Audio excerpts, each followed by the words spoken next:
সুচিকিৎসার দাবিতে জুলাই অভ্যুত্থানে আহতদের মানববন্ধন। সুচিকিৎসার নিশ্চিতের দাবিতে জুলাই অভ্যুত্থানে আহতরা মানববন্ধন করছেন। বৃহস্পতিবার 24 এপ্রিল দুপুরে জুলাই অভ্যুত্থানে আহতরা জাতীয় অর্থোপেডিক হাসপাতাল ও পুনর্বাসন প্রতিষ্ঠানের সামনে মানববন্ধন করছেন।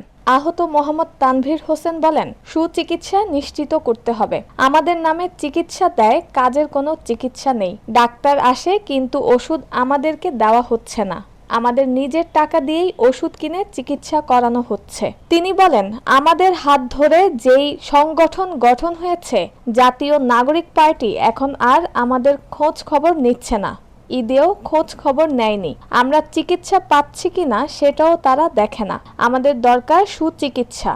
আমাদের চিকিৎসা করাতে হবে। আমার রগের সমস্যা, ডাক্তার অপারেশনের কথা বললেও এখন আর অপারেশন করা হচ্ছে না।